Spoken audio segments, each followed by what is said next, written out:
gotta say that's pretty funny. So obviously the old boy was having no luck trying to pull that bin up here. So he's just getting some more horsepower. I don't blame him. That's the way we do things around here. We just we just buy more horsepower. Don't really work smarter. We just get more horsepower, and then it will go. So that bin was up here. It needed a skid. I was actually going to take it down and use it for the barley for in my feed mill, but it's just too big. And now our canola, the field we just finished, averaged 39.8 or something. So I was like, well, we need that bin for canola. We didn't think we were, maybe he's just decided to go cultivating. I don't know. But so that's a really good problem to have, is needing extra bin space for canola. And we're gonna bring that bin back up. I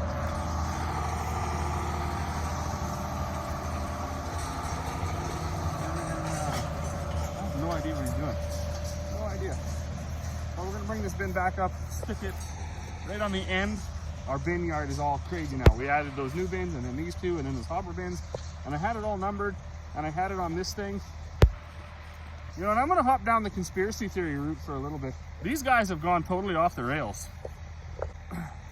So originally when we bought the Bin Sense cables, it came with a handheld monitor and it made a graph, and it was pretty crappy.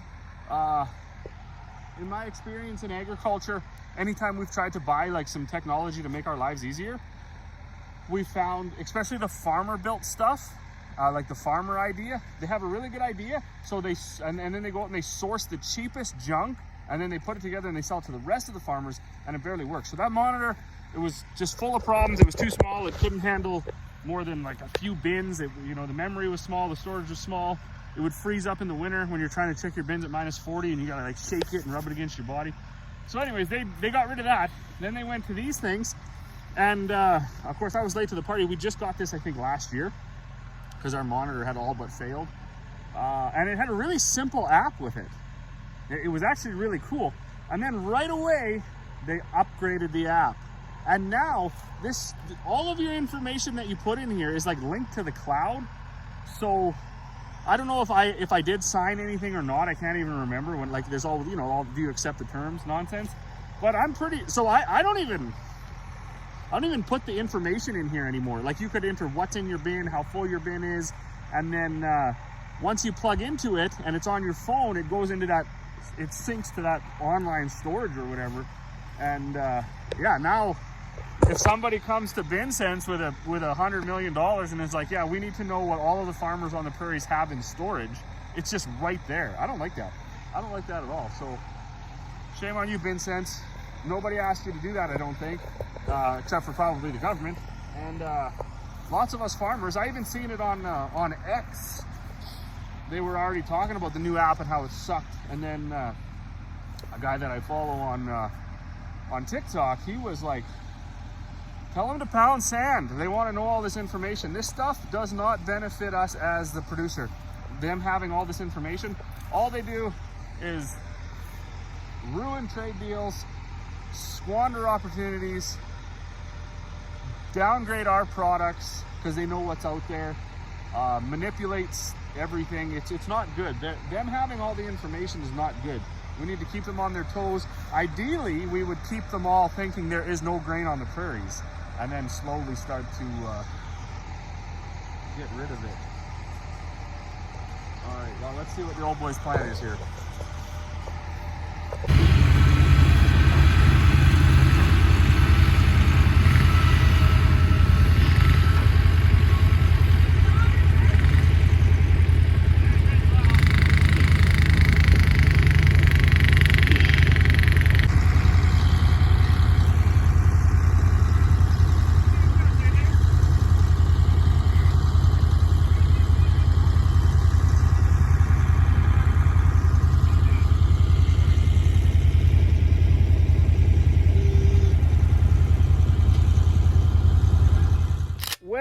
Good evening. We got 5:30 almost, and we are rocking and rolling on our last half section. The quarter line is like right there, so the other side of those trees is the north quarter. Oh, look at that big buck right there. crazy. They were here while I was swathing. There was about 7 or 8 of them. That guy's probably mad. He's got no place to lay down and hide because this is all pokey. Super tall too. This is like the highest I've ever cut this year. So the stubble is like up to my knees, probably like 20 inches. But I think it's less on the combines, right? A little less thrashing required. So I'm going to take this truck back. I was putting the single axles at the far end of the field because they can basically make 3 passes. So down, up, down. And then of course they always end up, when you're doing odd, you end up at either side of the field when you fill up. They can't make 4. So they can't make 4 passes. They can't make 2 rounds. So that leads us to believe that this field is also going to make 40 bushels. I don't know the capacity of those combines. I actually just tried to Google it, and Google kind of led me to believe that the 9610 has a 300 bushel tank, and the 9750 also has a 300 bushel tank, or maybe a little bigger with the factory, whatever you want to call that, hopper extensions or whatever. I don't think that 9610 holds 300 bushels of canola. But, I mean, maybe it does. I don't know. I was also looking, so since I've started my YouTube journey and in my online journey of watching other farmers around, I've always been fascinated by the corn guys. You know, the 250 bushel an acre, 400 bushel an acre corn guys. And the way that, like, the science behind the way they farm is truly incredible. So up here, where we're growing, you know, peas, wheat, barley, canola, oats, we just give her. Like, the bag says 4.9 pounds per acre. We crudely set our machines, give it a bit of a weigh, off we go, right? If we're short 10 bags, we go buy 10 more bags. If we have 2 bags too many, we take them back, or we just throw them in the drill and double seed or whatever. I mean, it's pretty barbaric, really. And these guys with their corn, though, they're all like measuring triangulation and singulation and words and stuff that, I mean, I just don't associate with farming. So when I was walking across this half a mile, I noticed quite a few spots like this where it's like a seed and then nothing all the way to here.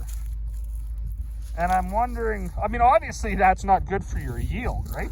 But I'm wondering a couple of things. Where did the seeds go and why didn't they grow? Because you see that like more often than I would like. I mean, I kind of thought you'd never see that at all. Because when you're seeding at like 5 pounds of canola seed an acre, that's a lot of seeds. It's flying over us here. That's a lot of seeds. But I've also always questioned, and I was questioning it again earlier in the spring videos, FlexiCoil, I guess it's not even FlexiCoil, it's more on the drill side. I think the FlexiCoil meters are okay. I do want to get some different ones. And if you guys watch this and you have FlexiCoil tanks, or case tanks, or whatever that style tank is, did you buy the canola meters and did it make a difference? I think it probably would. But where I get more critical of is distribution after it's been metered out of the tank. It hits those manifolds, and how does it know where to go? It has like a choice of, you know, it's got a 2.5 inch tube that it all goes down the main line, and then it goes up and it hits there, and it's got, like, depending on how many options you have, I think ours has 10 options. It's 50-foot drill and five towers, so there's 10 on each tower. How do the seeds know to hit that point and disperse evenly through all 10 pipes? Obviously they don't, and sometimes you get misses, I guess. And that's sometimes how long it takes. So it is 1:45, 12:45. And we got the 9610 out here. I just greased it, cleaned it out a little bit, and checked some oils. 9750 is on its way with mother in tow with the pickup. So these girls are going to, I don't know what's left here, 60 acres or so. They're going to plug away here today and see where we make it to.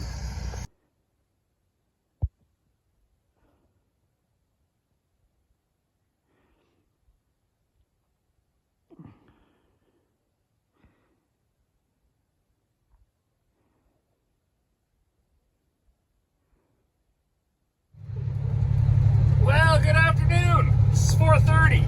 And what what you're looking at here is the end of the 2024 harvest on our farm. So, kind of bittersweet. We got all this beautiful weather coming at us, and we're out of acres. We got no more to do. So we had a really good run. We did lose the shoe. That was the only major breakdown that we had in that 197.50 that put us down for a day or two.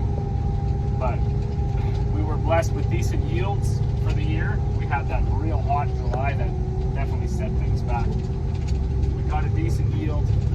Corey's taken some samples into town already.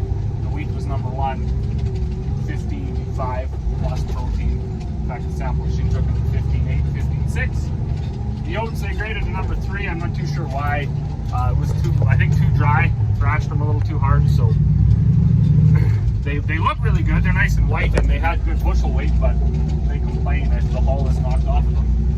The barley had the good bushel weight. Wasn't 55 like we like to see, but it was 51, 52. I think if we would have run it through the dryer, we could have got another pound out of it.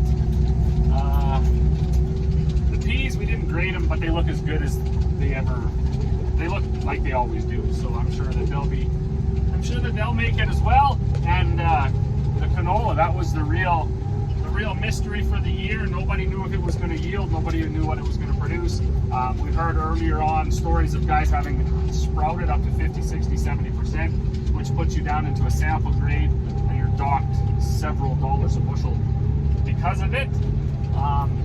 Fortunately enough for us, as we rolled through the samples we took in, we're looking around 3.7% sprouted, so that still gets us a number 1 and more like the top dollar.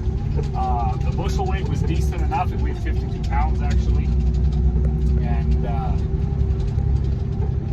crazy enough, and I'm not even sure why, but the yield was there too.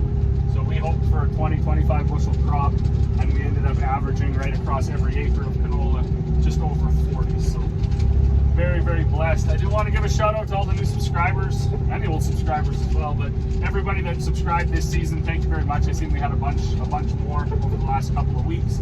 We had some pretty good reach on some of our videos. So if you're not subscribed, make sure you do so. Click the button, watch the videos all the way through, share the videos. Those are the things that they cost you nothing, and they really, really help out a small channel like mine. I do love putting out these videos. So going forward, we won't see any more harvesting videos. We are done, but we will have lots of day-to-day stuff, and I plan to do a couple of financial videos. I try to do one of them every year. Just basically talk about the potential revenue and expenses on a farm our size up in northern Alberta, and go from there. So, as always, thanks for watching, and we will see you all on the next one.